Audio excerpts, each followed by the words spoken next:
जगतरनाथ प्रभु जगन्नाथ को कोटि कोटि प्रणाम करेबी जे कि ओडिशावासी को कोटि कोटि प्रणाम करी। आज मु आसी प्रभु जगन्नाथ दर्शन करने मो सहित अच्छा आम सुजीत भाई सी तेणु जो आप कहले जे मोर परिवर्तन सरकार रो परिवर्तन सारा ओडिशा रो परिवर्तन निश्चित भाव ओडिशा विकास धारा रे आगे नब और आगे जीव एवं विकसित ओडिशा विकसित ओडिशावासी निश्चित भाव हम डबल इंजिन सरकार चलती। यशस्वी प्रधानमंत्री नरेंद्र मोदी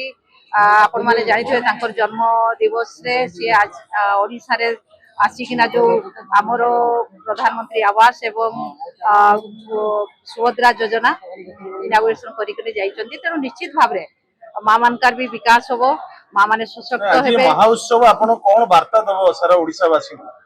आज सरकार 100 दिन पूर्ति तेणु ओडिशावासी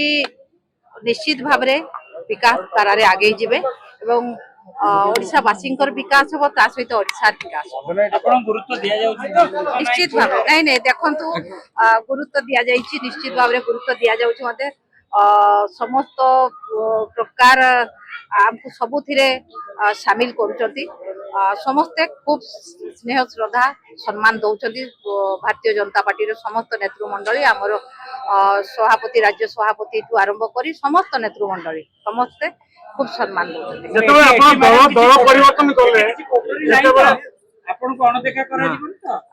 देखो सीटा तो समय कह बर्तमान तो मुझे किसी फिल करनी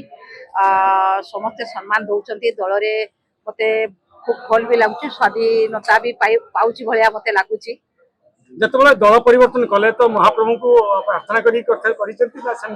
महाप्रभु जनइछंती देखो सबु से जगतर नाथ प्रभु जगन्नाथ आशीर्वाद जगन्नाथ कृपा जो आड़े जो बाट कढ़ई ने आम से बाटर चलू आम निजे किसी करूनु सबु प्रभु जगन्नाथ इच्छा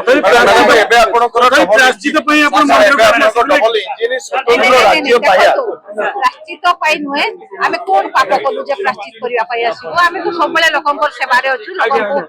सेवा करूँ तेणु आम कौन पाप करूँ प्राश्चित भी नहीं तेणु प्रभु जगन्नाथ इच्छा हमको जो बाटर नहीं स्वतंत्र राज्य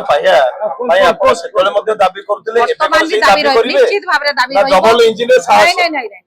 मो राज्यवासी जो विकास केमती हम आमर स्वतंत्र राज्य में से भी विजु जनता दल रे भी जो आमर थिला दाबी एबे भी सही दाबी रहिबो जेहेतु आमे ओडिशा वासी मंगल चाहू।